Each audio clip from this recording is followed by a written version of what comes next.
All right, this video is about a way to use polynomial division a little bit easier than long division. Now, you can't use it for all types of division, so this is a shortcut for a specific type of division. So when it says when you can use synthetic division can only be used if your divisor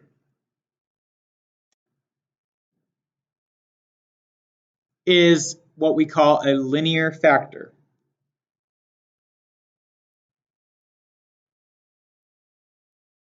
In other words, if your divisor is x minus 3 or x plus 2, and x has to be just x. It can't be like 3x or 5x or whatever. So you want to have that coefficient of x be 1, and you have to have something like this. So you can't have like 3x plus 4. You can't have 2x squared minus 5. It only can be x plus or minus a number. So basically x plus or minus some value. Okay? So here's the process behind setting up synthetic division. The same rules apply as long division in terms of making sure all of your numbers are in the right order and no missing gaps. So if you look at what I'm dividing, I have x squared minus x minus 30. There are no exponents missing, and I'm dividing it by x minus 6. There are no exponents missing here, and everything's in order. The difference here is that I'm not going to use the little house. So what I'm going to do is my first step is I'm going to take this number here, the x minus 6, I'm going to switch the sign. So that will become positive 6. I like to write that in a little box off to the side. So it's going to be 6 in the corner. So that's my step 1, switch the sign. My step 2 is write only the coefficients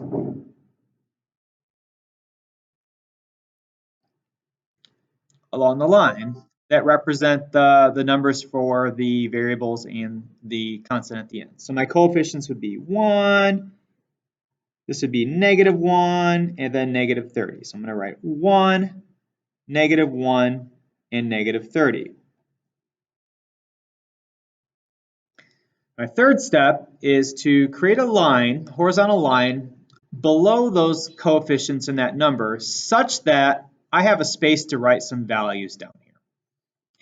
So the way to divide is you're first going to bring down, don't write anything under here but an arrow. You're going to bring down that first number, in this case it happens to be 1, and you're going to write it underneath that horizontal line. Then you're going to take the number that you wrote underneath the line and multiply it times the number in the box. 1 times 6. That number will go right above the line on the next row, in the next column, below the next number. So 1 times 6 is 6. You're going to take that number and you're going to add these down. So negative 1 plus 6 is 5. Multiply again, 5 times 6 is positive 30. So again, 5 times 6. And then you're going to take those numbers and you're going to add down. So the negative 30 plus 30 is 0. The way to interpret this is if you start with an x squared, you're going to bump your answer down to an x. So you're dividing by a linear factor. So x squared divided by x is x. So this is 1x plus 5. And this right here is your remainder. So this is 1x plus 5 with a remainder of 0. So it would be like plus 0 over, and you always put your remainder over your divisor, x minus 6. Well, in this case, since my remainder is 0, it's just going to be 1x plus 5, so my answer is x plus 5. And you might recognize that x plus 5 and x minus 6 are factors of x squared minus x minus 30. So these two would multiply to get you this. So you can double check your work by doing x minus 6 times x plus 5. There's your x squared from using some FOIL. 5x minus 6x and negative 30. And my middle two terms will combine to negative x. So the answer checks out. This times that gives you that. Let's do another example. Okay, this one has a little bit more terms to work with, so let's create some space to write this. I'm just going to do one color now. Look at your exponents. Make sure they're in the right order. Looks like these are out of order, so it should be x to the 4th power minus 5x cubed. Also, we're missing an x squared. So plus 0x squared plus 7x minus 8. That's going to get divided by x minus 2. Now that we have that written correctly, we can get our coefficients and the number in the box. So remember, we're going to take this number and we're going to switch the sign. So it's going to become positive 2, and that's going to go out here.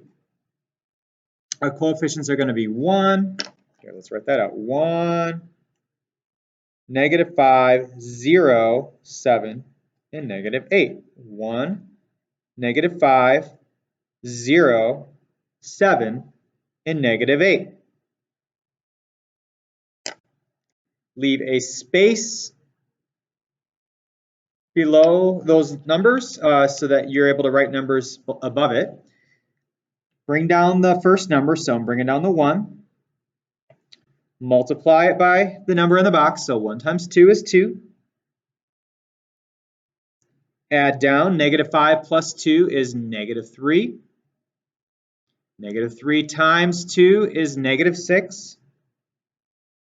0 plus negative 6, or 0 minus 6 is negative 6.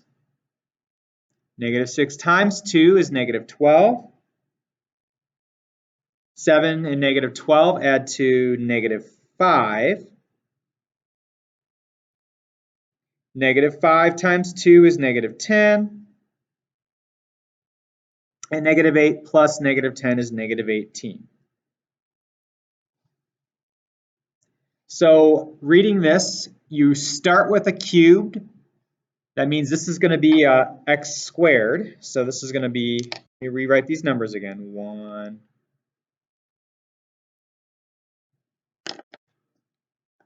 x squared,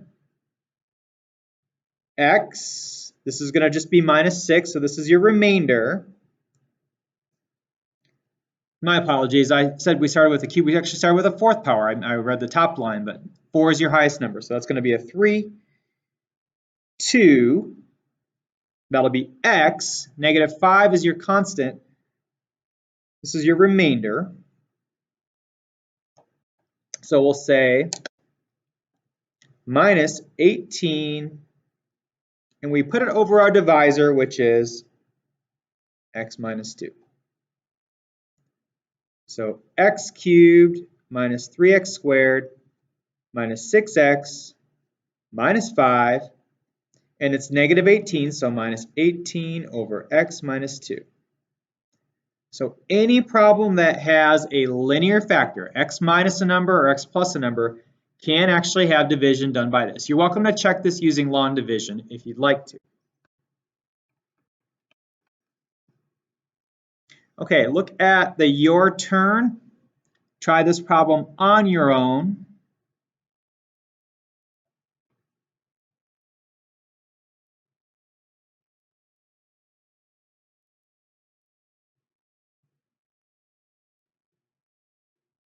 Pause it and check it, and then after you're done unpausing it, you can check my answers. I'll put the solution on the paper. Okay, here are the solutions. Take a look at the setup. I have the x to the 4th. I'm missing a cubed, a squared, so I put zeros in the place of those, and I have minus 3x and minus 40. First, I changed the 5 to negative 5. Now let's just do the math, the arithmetic. Bring down the 1, multiply by -5, add down, multiply the -5s to get 25, add down, multiply here, get -125, add down, multiply these two, you get 640, add down, you get 600, that's your remainder. Starting with a fourth power, we're going to end with a third power and write our answer. Okay, last one on this side. It's called the factor theorem. Basically, your remainder will be 0 anytime that you're dividing by a factor. You know, think about, you know, you're not going to have anything left over when you have a factor. So, you know, that's like saying 120 divided by, I don't know, 5. Well, 5 goes into 120 evenly, right? So there's not going to be a remainder. 5 is a factor of 120. So that kind of applies here. So if you want to test if this is a factor, basically we're going to use synthetic division.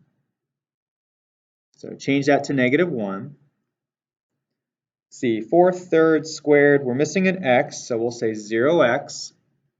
So we'll do 3, -4, 12, 0, and 5.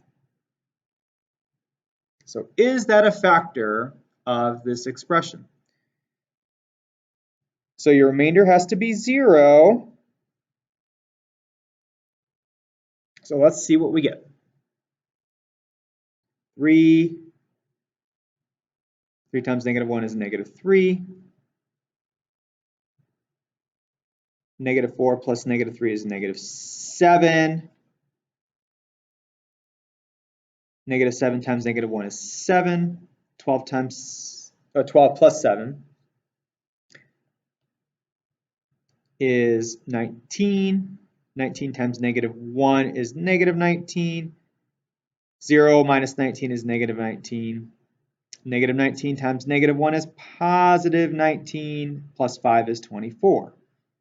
Well, since remainder is not equal to 0, x plus 1 is not a factor.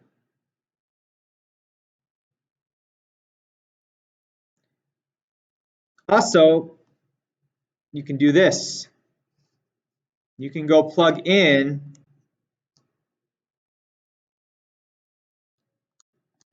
-1 to the place in the place of x into the expression.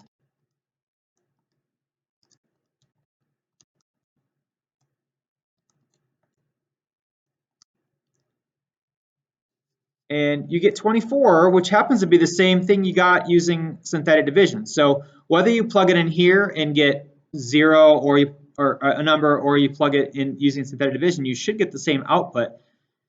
If it's 0, it's a factor, but since it's not, this is not a factor.